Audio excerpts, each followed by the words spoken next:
Bom dia, gente. Bom dia, minha gente. Tudo certo com vocês? Espero que sim. Hoje nós vamos ver um pouquinho sobre argumentos, tá? Antes de nós produzirmos um artigo de opinião, eu quero que nós façamos algumas atividades de argumentação, porque o que há de mais difícil, mais complicado na hora de se produzir um texto argumentativo é os argumentos. São os argumentos, né? Por quê? Porque argumento, para eu argumentar, eu preciso ter conhecimento. Eu preciso saber sobre o assunto.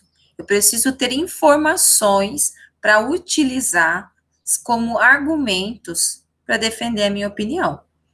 Então, é necessário pesquisa e estudo. Só que, antes de nós fazermos os exercícios, que eu vou encaminhar no Maestro para vocês, está junto com a videoaula, né? O arquivo está junto com a videoaula. Eu vou falar um pouquinho sobre os tipos de argumentos. Vou explicar um pouquinho sobre os tipos de argumentos que nós encontramos. Então, antes de mais nada, é importante lembrar o que é argumentar. Argumentar é a capacidade de relacionar fatos, teses, estudos, opiniões, problemas e possíveis soluções a fim de fundamentar determinado pensamento ou ideia, certo? Então, os argumentos, eles servem para justificar o nosso modo de pensar ou justificar um ponto de vista ou alguma problematização que nós fazemos com relação a algum fato ou alguma situação. Os argumentos, eles precisam ter fundamentação. É necessário ter fundamentação. Ele tem que ter, de certa forma, uma maneira de ser comprovados. Senão, caso contrário, eles não são fundamentados, certo? Então, os argumentos, eles, de certa forma, sustentam a minha opinião. No caso aqui do slide da prof, está a tese, porque é uma aula sobre dissertação argumentativa, mas no artigo de opinião, nós não chamamos de tese, nós chamamos apenas de opinião, tá? Os argumentos são as provas que sustentam a sua opinião. É a maneira que você prova que aquele posicionamento seu, ele tem coerência, ele tem fundamentação, certo? E nós utilizamos estratégias argumentativas para fazer com que o interlocutor, ele, de certa forma, seja convencido daquilo que nós estamos expondo. Então, nós vamos conhecer 7 tipos de argumentos. 7 tipos de argumentos que nós podemos utilizar em um texto. O primeiro é o comparação, o segundo é alusão histórica, o terceiro é argumentos com provas concretas, o quarto são os argumentos consensuais, o quinto, os argumentos de autoridade ou de exemplo, o sexto, argumentos de presença, e o sétimo, argumentos de retorção. Esses são os tipos de argumentos que nós podemos utilizar como estratégia argumentativa no nosso texto. Cada um deles tem uma característica específica, por isso que ele é dividido nesses nomes diferentes. Então, como que eu faço uma argumentação por comparação? Então, aqui tem um exemplo de como é uma argumentação por comparação. Olha ali, ó.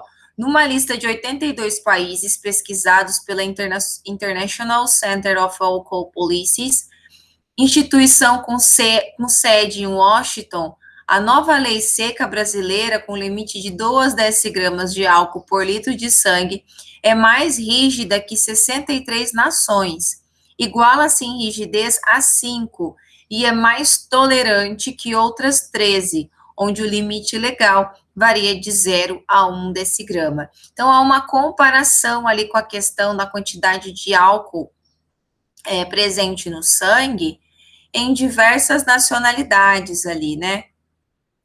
Uma comparação, como essa lei é no Brasil, como essa lei é em outros países. Então, isso é uma argumentação por comparação. Muitas vezes, quando você quer evidenciar uma característica de um determinado fato, nós podemos utilizar argumentação por comparação. Isso é bem comum, por exemplo, como nós vamos tratar de assuntos como pena de morte, a questão do armamento civil, todas essas questões de redução de criminalidade, de violência, né, acaba-se, por argumentação, por comparação, uma estratégia argumentativa. Observar, por exemplo, os países que têm pena de morte, se reduziu ou não o número de casos de violência, países em que o armamento civil é autorizado, então é uma maneira de se comparar. Argumentos de alusão histórica.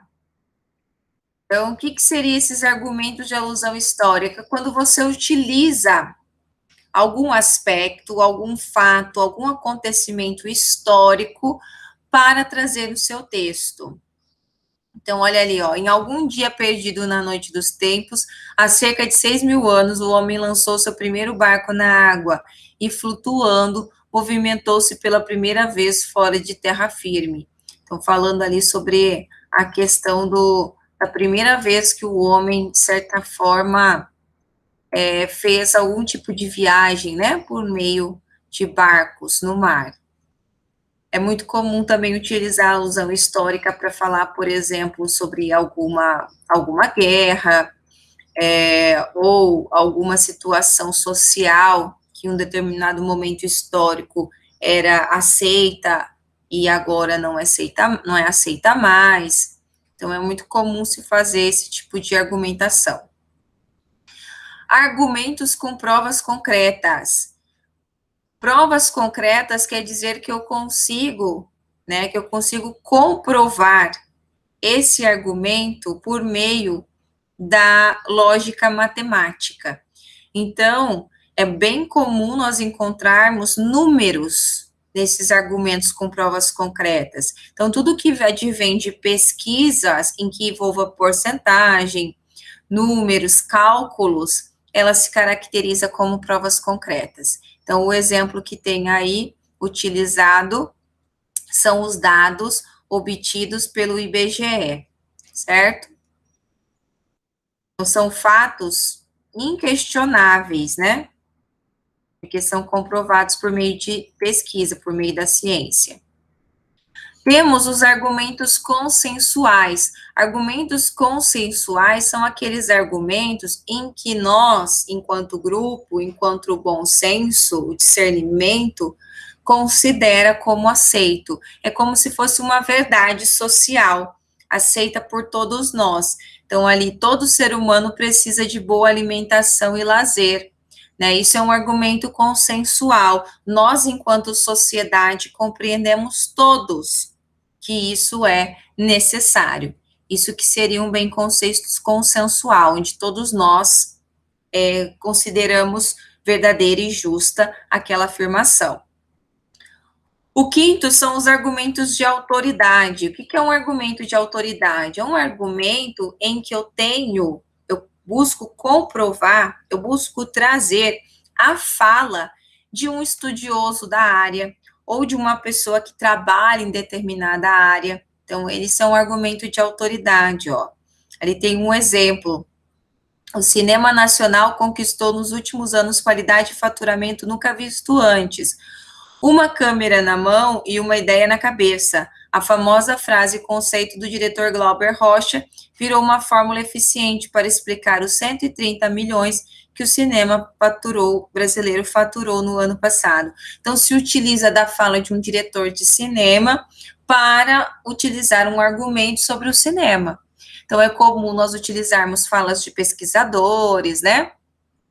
É comum utilizarmos falas de filósofos, sociólogos, pessoas que estudam história, linguistas, físicos, químicos, pessoas que são pesquisadores, que são estudiosos, portanto, por ele ser estudioso daquela área, ele compreende aquilo. Então, a fala dele se transforma em, de certa maneira, uma autoridade.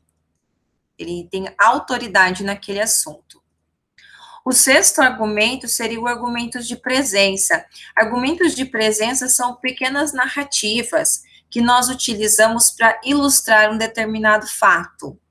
Então, ali tem, nossas avós, aos 15 ou 16 anos, tiveram o direito de se alimentar com frutas e verduras sem agrotóxicos, nunca ocorrendo a ninguém daquela época que isso pudesse mudar a ponto de prejudicar a vida, pois as verduras e frutas hoje trazem uma grande dose de agrotóxico que é prejudicial à saúde. Então, eu utilizo uma breve narrativa, uma experiência, né? Pode ser uma experiência de alguém, de algum indivíduo, um fato, algo que aconteceu, né, aconteceu de verdade, e descrevo ali em forma de uma breve narrativa para utilizar para ilustrar o meu argumento. Então, é uma ilustração do argumento, né, por isso que eu trabalho com a narrativa, para ilustrar o argumento. Então, isso é comum também. E o último argumento que nós vamos ver na aula hoje é o argumento de retorção. O que é o argumento de retorção? É quando eu utilizo a fala do meu locutor, a fala da pessoa, para utilizar os seus próprios argumentos contra ela. Então, coloquei aqui como exemplo, ó, e-mail do morador. Desde novembro estão fazendo uma obra em um imóvel na esquina da Oscar Freire com a Haddock Lobo.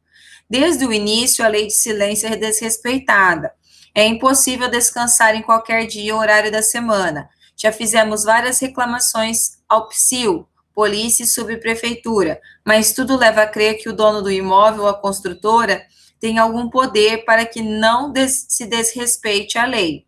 Aí a prefeitura respondeu, ó, esteja certo de que a construtora não está acima da lei. Tá vendo que ela está utilizando o argumento, os mesmos argumentos que o morador trouxe, ele está, de certa forma, rebatendo, está devolvendo esses argumentos ali com um outro argumento.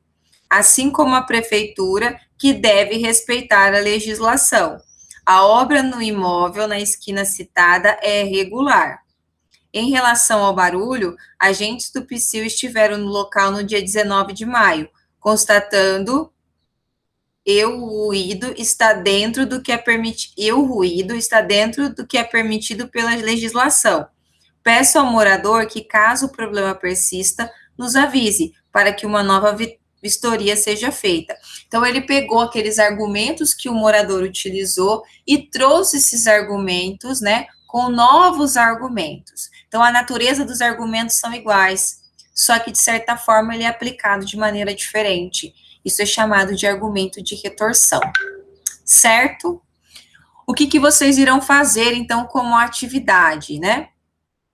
A prof encaminhou para vocês, junto com a videoaula, esse arquivo aqui, que é um exercício de argumentação.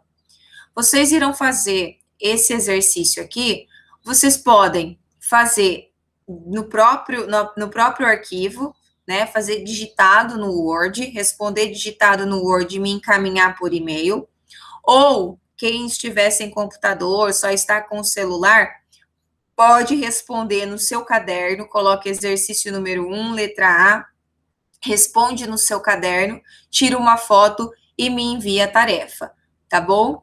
Essa atividade aqui, vocês podem me enviar até a semana que vem, vocês podem me enviar até segunda-feira, tá bom? Porque eu acredito que não dê tempo de vocês fazerem tudo hoje. Como são atividades argumentativas, provavelmente vocês vão ter que pesquisar para poder fazer essa atividade. Então, vocês têm até segunda-feira para me enviar. O que vocês irão fazer? Há um exemplo aqui de como é feita essa atividade. Em cada uma das letras, a prof colocou uma ideia central. Vocês irão ter que desenvolver essa ideia central justificando ela, ou seja, inserindo argumentos que comprovem essa ideia central. Olha o exemplo. A ideia central, a poluição atmosférica deve ser combatida urgentemente. O que foi feita? Foi colocado argumentos justificativas para essa afirmação.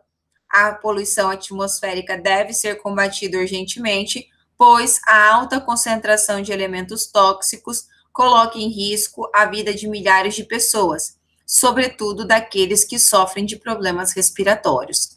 Então, ele acrescentou aqui duas justificativas do porquê que a poluição atmosférica deve ser combatida, certo? É a mesma coisa que vocês vão fazer com os outros. A prof colocou a ideia central, vocês só precisam desenvolver, atribuindo a justificativa para elas. Então, a letra A, o problema da fome no Brasil vem adquirindo proporções assustadoras, vocês vão ter que explicar, argumentar o porquê isso aqui é real. O problema da fome no Brasil vem adquirindo proporções assustadoras. Como que eu consigo comprovar isso? Como que eu consigo justificar isso? Tá? Então, é isso que vocês vão fazer. Da letra A até a letra H. São vários exercícios, por isso que eu disse que talvez não dê tempo de vocês terminarem em aula. Beleza? Qualquer dúvida, vocês podem me perguntar aí, me mandar uma mensagenzinha e a prof soluciona a dúvida, certo? Obrigada, então, pessoal, e até segunda-feira. Um beijo para vocês. Até mais.